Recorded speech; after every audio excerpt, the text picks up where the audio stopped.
Good morning, good morning. Ito yung Kawasaki Barako 1 natin, 2012 model yan. So, update lang tayo sa mga stainless accessories na idinagdag natin. So, ayan, ikutan muna natin siya. Ayan, okay. So, ito 2012 Barako 1. So, update ko sa mga pinantan ko na stainless na accessories niya. Ayan, makikita nyo. So, Barako 1 yan, naka disc brake, harap at likod, naka monoshock yan. So, babaya sisilipin natin yan. So, ayan na siya, dito sa isang side niya. Ayan, makikita nyo. Ayan, okay. So, ikutan natin. So, ang una is itong handlebar niya o yung manibela niya. So, 304 stainless yan, TIG weld. So, ayan yung throttle niya. Naiikot siya, gumagana siya. Ayan, okay. So, kailangan mo lang mag-guantes yan kung hindi ka sanay. Okay. So, papansin mo, naka-angle yung manibela niya. Para kung long drive, ayan, hindi siya nakakangalay. Yan ang purpose niyan. Hindi ka ngalay pag nagda-drive ka. Okay. So, next tong mapapasin mo, yung shock niya nakaiwas sa manibela. Yan, silipin natin sa ilalim. Ayun o, meron siyang space pa.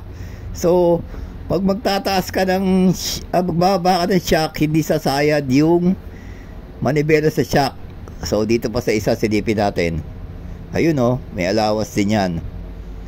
Ayan. Ayan, di ba?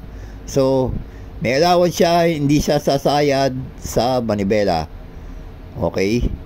So, yan ang forma ng manibela niya. 304 stainless, TIG weld. Ayan. So, ito yung grip niya. Ayan, may grip yan. Okay, so check natin yung throttle. Ayan, magang siya. Ayan, okay. So, 7.8 ang sukat ng manibela. 7.8 ang tubo. So, next ito, accessories na to, stainless na pinanta ko dito sa cowling. Sa cowling siya. Ayan, basin nyo. Yan. So, dagdag forma din yan. Nakaipit, nakabolt yan sa ano, yung sa bolt ng cowling. Ayan, papunta sa ilaw niya. So, ayun yung bolt kung papasin nyo. So, nakaipit yan. Okay, so maikpit yan. Di naman basta-basta matatanggal yan. Yan. Yan ang forma yan. Next is itong ginawa ko siya na axle cap. Ayan, axle cap niya, 304 stainless steel. Naka ano yan, may allen yan. So, pinakatakip niya. Pag nabunot mo yan, matatanggal mo na sa loob yung bolt ng axle, yung nut, saka yung bolt. Ayan. So, ayan, axle cap na stainless steel, pinabricate. Okay, pinabricate ko yan. And then next, ayan, silipin natin again. Etong ano, share ko lang itong sa harap, naka-disc brake yan. So, yung bracket yan, makapal yan, 6mm. Ginawa ko yan. So, naka-bolt yan dito sa lagay ng tapalodo. Ayan, dalawa, naka-bolt yan dyan. And, meron pa yan dito sa baba, nakasuot sa axle niya. Ayan, zoom natin. Ayan, papasin nyo, ayan o. So, nakapasok sa axle yan. So, matibay siya, hindi siya buga. Makapal lang yan, baka niya 6mm. So, pinabricate ko rin yan. Nung una kasi nabili ko, hindi yan ganyan eh. So, next, etong crash guard niya. Ayan, 304 stainless steel. So, hindi siya nakabend. Pero yung design niya, babasin sa dulo, yan, medyo pinihit ko para di siya nakadiretso. Hindi rin niya nakabend. Tapos, tinigweld yan. Ayan, so yan ang design niya. So, crash guard din yan, protection yan. Okay, ayan, stainless steel din, 304. So, dati wala yan na nabili ko, dinagdag ko lang.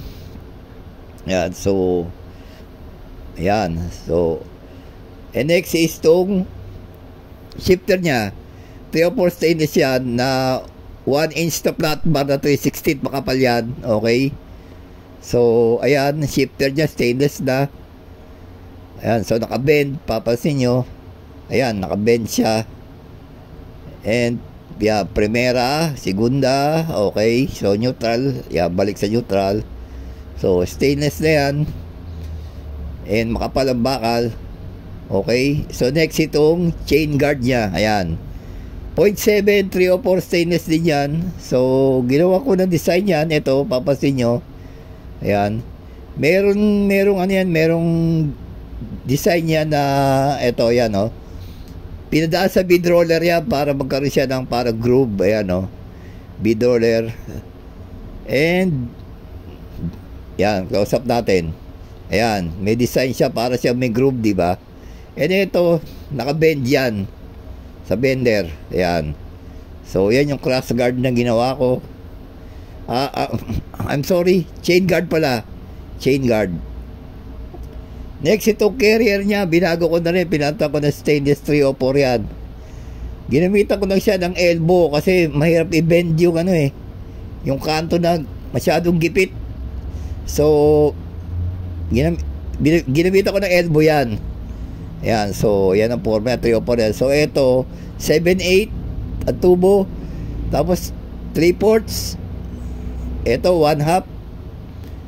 Yung round bar niya 1 port yan. Yan.